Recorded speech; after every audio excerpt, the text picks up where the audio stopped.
If you're having problems with the verbs of motion from the last lesson, just keep reviewing that video until you feel more comfortable with them. Sometimes the best way to develop your intuition is to study the same sentences over and over and over, analyze them and take them apart and put them back together again, and figure out the ins and outs and whys of how that sentence is constructed. Now it's time to look at perfective forms. The prefix pa with the determinate imperfective yields a perfective verb, paiti, payechat, with the meaning beginning of motion or starting. Very often when the direction is specified, the verbs paiti and payechat are used without special reference to the beginning of motion, but rather as a non-specific perfective corresponding to iti and yechat. Here are a few guidelines to help you decide if you should use iti yechat or paiti payechat. Use iti or yechat to describe the process of movement. Он не спешил, шел медленно. To describe two or more simultaneous actions. Он ехал и читал книгу. To describe when one action begins and ends during another action. Он обычно покупает газеты, когда идет, едет домой. Or to describe consecutive repetitive actions.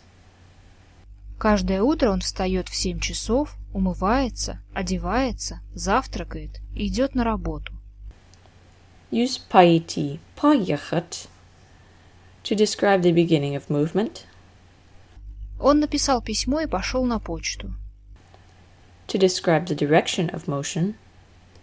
Где Антон? Он пошел, поехал на почту. To describe the changing of movement or direction. Сначала он шел, ехал медленно, а потом пошел, поехал быстро. To describe consecutive one-time actions. Сегодня он встал рано, быстро оделся, позавтракал и пошел, поехал на выставку. To describe plans for the future. Что вы будете делать летом? Поедем на море. Or to describe the subject's intentions or purpose. Пойду на почту купить открытки. What about wheat ed forms? Now these forms describe a process in the future. Мы будем идти медленно. They are also used to describe a single movement in the future with context. Я тебе позвоню, когда буду идти домой. Я позвоню перед тем, как пойду домой. Here's a summary chart. Pause the video to get a better look.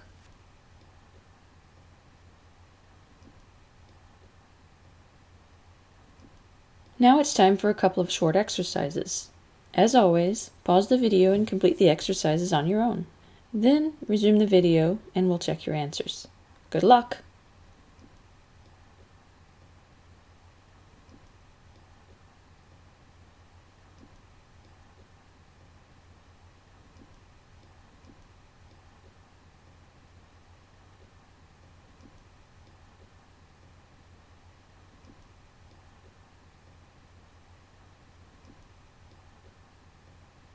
In the next video, we'll talk about those pesky verbs of motion where you're leading or carrying or guiding somebody, as well as picking up and dropping off. See you then!